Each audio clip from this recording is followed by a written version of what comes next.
एक राजा और उसकी आलसी प्रजा। बहुत समय पहले की बात है। आलस्य नगर नाम का एक राज्य था और वहां का राजा था राजा मेहनत सिंह। राजा बहुत ही मेहनती और समझदार था, लेकिन उसकी प्रजा थी बेहद आलसी। कोई खेत में काम नहीं करता, कोई दुकान नहीं खोलता, यहाँ तक कि लोग खुद खाना बनाना भी पसंद नहीं करते। राजा सोचते हुए, ये कैसी प्रजा है मेरी। सारा दिन आराम करती है और शाम को मुझसे शिकायतें करती है कि खाने को कुछ नहीं है। प्रजा एक आम आदमी खाट पर लेटा हुआ। हे भगवान, कोई आकर पानी ही पिला दे। खुद उठने की हिम्मत नहीं हो रही। राजा ने एक योजना बनाई। राजा की योजना। राजा ने ऐलान किया, जो भी व्यक्ति सबसे ज्यादा मेहनत करेगा उसे मैं इनाम में आधा राज्य दूंगा। प्रजा हैरानी से, आधा राज्य? मेहनत से? चलो सोकर ही सोचते हैं क्या करना है। सब फिर से सो जाते हैं। राजा मुस्कुराया। उसने अगला कदम उठाया। राज्य की सारी सुविधाएं बंद कर दी। पानी की टंकी बंद, बाजार बंद, राजा का रसोइया भी छुट्टी पर। जागी हुई प्रजा। अब आलसी प्रजा परेशान हो गई। एक महिला, पानी नहीं आ रहा, अब क्या करें। एक बूढ़ा, खाना नहीं बना, अब खुद ही बनाना पड़ेगा शायद। धीरे धीरे लोग उठकर अपने काम करने लगे। खेतों में हल चलने लगा, बाजार खुल गए और बच्चों ने स्कूल जाना शुरू किया। राजा ने प्रजा को बुलाया और कहा, देखा, मेहनत करने से ही जीवन चलता है।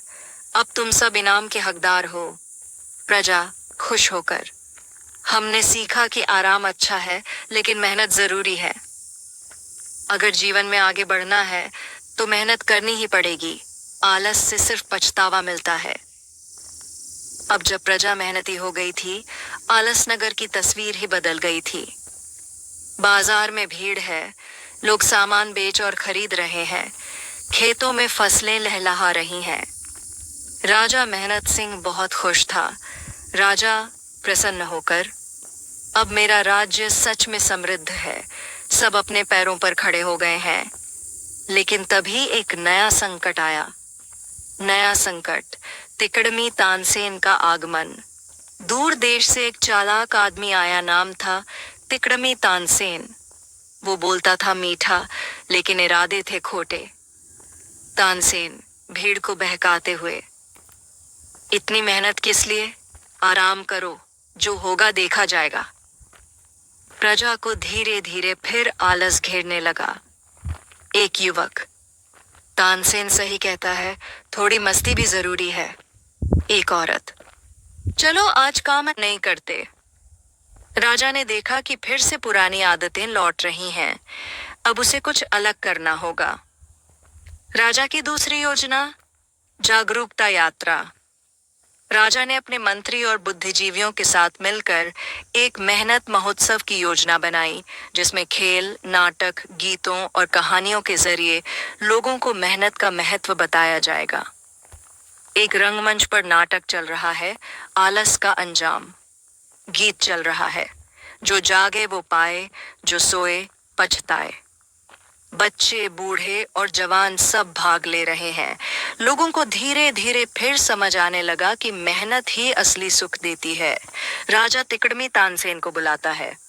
राजा, धोखा देकर कोई जीतता नहीं तानसेन।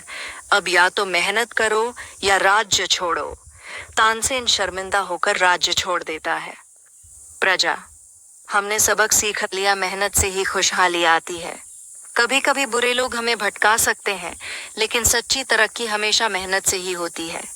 अब जब राज्य समृद्ध था और प्रजा मेहनती हो चुकी थी, राजा मेहनत सिंह बूढ़ा हो चला था। उसने सोचा, अब मुझे ऐसा उत्तराधिकारी चाहिए जो प्रजा को मेहनत के रास्ते पर बनाए रखे। राजसभा में ऐलान। राजा ने ऐलान किया, जो भी युवा यह सिद्ध करेगा कि वह सबसे अधिक समझदार, मेहनती और न्यायप्रिय है, वही बनेगा अगला राजा। पूरा राज्य चौंक गया। युवाओं में जोश भर गया। 3 कठिन परीक्षाएं रखी गईं। परीक्षा सेवा की भावना। सभी युवाओं को गांवों में भेजा गया। एक ने अस्पताल में मदद की, एक ने अनाथ बच्चों को पढ़ाया, लेकिन एक युवक वीरू सबसे अलग निकला। उसने गांव में टूटे पुल को खुद बनवाया ताकि लोग आ जा सकें। मेहनत की मिसाल। सभी को बिना किसी संसाधन के खेत देकर कहा गया, 3 दिन में सबसे हरी फसल उगाओ। कुछ ने जुगाड़ किया, कुछ ने धोखा। लेकिन वीरू ने दिन रात मेहनत की, खुद पानी ढोया, बीज बोए और उसकी फसल सबसे अच्छी उगी। न्याय की परीक्षा। तीसरी परीक्षा में राजा ने एक नाटक रचाया। एक गरीब महिला को गलत तरीके से जेल में डाल दिया गया था। कुछ युवाओं ने राजा का आदेश मानकर चुप्पी साध ली, लेकिन वीरू ने सामने आकर कहा, राजा भी गलत हो सकता है। जब तक न्याय नहीं होगा मैं चुप नहीं बैठूंगा। राजा मुस्कुराया, यही तो वह देखना चाहता था।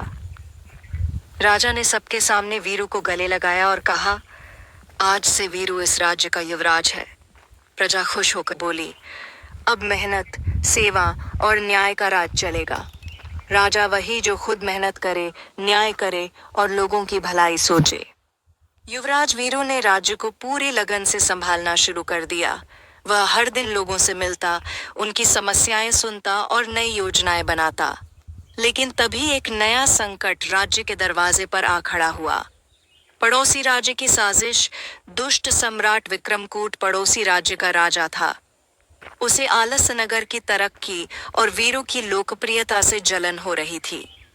विक्रमकूट अपने दरबार में, अगर वीरू राजा बन गया तो पूरा इलाका उसका हो जाएगा। इसे अभी रोकना होगा। उसने आलस नगर की सीमा पर सैनिक तैनात कर दिए और खबर फैला दी, हम युद्ध करेंगे। राज्य में चिंता। प्रजा डर गई। युद्ध का नाम सुनते ही कुछ लोग फिर से पुराने जैसे बोलने लगे, क्या करें वीरू, हम तो किसान हैं, योद्धा नहीं, हमें बचाओ। लेकिन वीरू डगमगाया नहीं। वीरू की रणनीति, युद्ध नहीं, बुद्धि से जीत। वीरू ने सीधा युद्ध नहीं किया। वह रात में अपने 5 जासूसों को विक्रमकूट के राज्य में भेजता है। वहां के लोग दुखी थे। विक्रमकूट कर बढ़ा रहा था, लोग भूखे थे और सैनिक भी नाराज थे। वीरू ने योजना बनाई, हम युद्ध नहीं करेंगे बल्कि लोगों को उनके हक दिलाएंगे। एक अनोखा मोर्चा। वीरू ने सीमा पर शिविर लगवाए। वहां रोज मुफ्त खाना, दवाइयां और शिक्षा की क्लास दी जाने लगी। पड़ोसी राज्य के लोग धीरे धीरे वहां आने लगे। सैनिक बोले, हमें युद्ध नहीं चाहिए।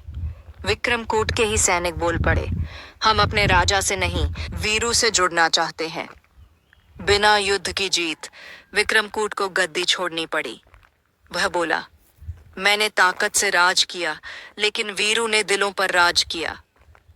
प्रजा खुश थी। वीरू ने साबित कर दिया कि बुद्धि और सेवा से बड़ी कोई ताकत नहीं।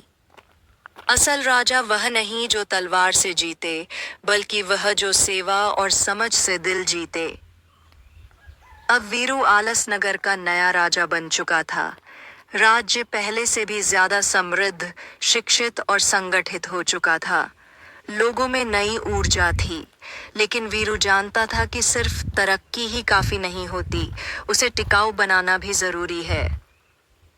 राजा वीरू की घोषणा। राजा वीरू।